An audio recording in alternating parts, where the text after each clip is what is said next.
त्यामुळे आता म्हाडाच्या घरांना लॉटरीमध्ये मागणी लोकांची वाढत चाललेली आहे। म्हाडावर जो विश्वास आहे तो वाढत चालला। आता म्हाडाच्या घरांची क्वालिटी चांगली आहे आणि वेळेमध्ये घरं मिळत आहेत।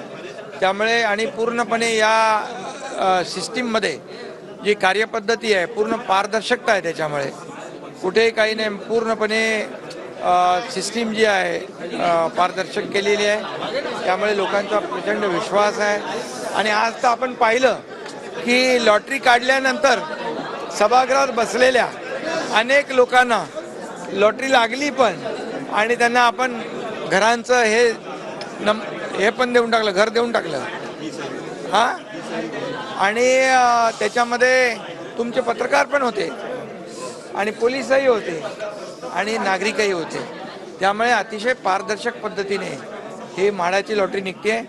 गेल्या आठवड्यामध्ये आम्ही पुणे पिंपरी चिंचवडचे 6400 घरांची लॉटरी काढली। आता परत या पुढच्या 3-4 महिन्यामध्ये आणखी लॉटरी काढली जाईल। आज ज्यांना घरं मिळाली त्यांचं अभिनंदन करतो आणि ज्यांना मिळाली नाहीत त्यांना शुभेच्छा देतो। पुढच्या लॉटरीत त्यांनाही मिळतील। 5 वर्षामध्ये साधारणपणे 2 लाख घर बांधण्याचा उद्देश आहे। काय नेमकं 5 वर्षात 2 लाख नाही 8 लाख घर। त्यामुळे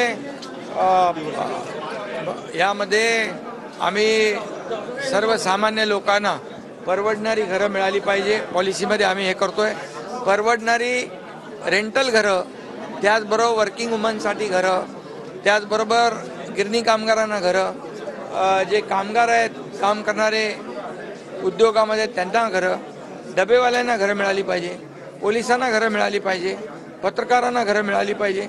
अशा सर्वांचा समावेश आम्ही या नवीन धोरणामध्ये करतोय।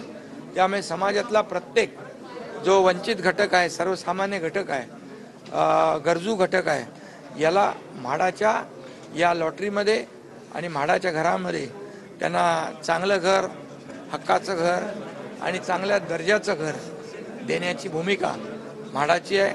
त्यामुळे यापुढे भविष्यात लाखो लोकांना घरं मिळतील। जसं पंतप्रधान आवास योजना जी आहे त्यामधून देखील मोठ्या प्रमाणावर घरं मिळतात, त्याला देखील या महाराष्ट्रामध्ये आपण राज्यामध्ये मोठ्या प्रमाणावर चालना देतोय।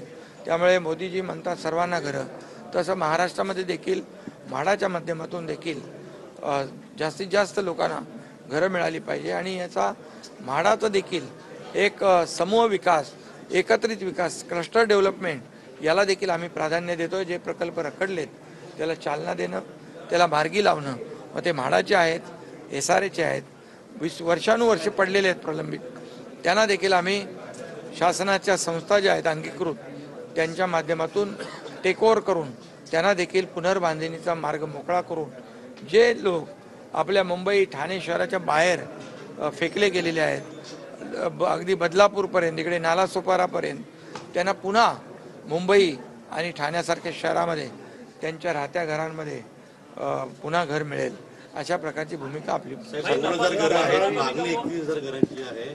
म्हाडाकडे जास्तीत जास्त अर्ज दरवर्षी येत आहे, दुपटीने अर्ज लोक करतात। विश्वासार्हता वाढली आहे।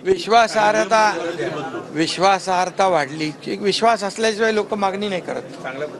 चांगला प्रतिसाद या म्हाडाच्या लॉटरीला मिळतोय आणि नगर विकास विभाग देखील माझ्याकडे असल्यामुळे शेवटी सर्वसामान्य माणसाला जास्तीत जास्त सोयी सुविधा मिळाल्या पाहिजे, त्याला परवडणाऱ्या किमतीत घर मिळालं पाहिजे, चांगल्या दर्जाचं घर मिळालं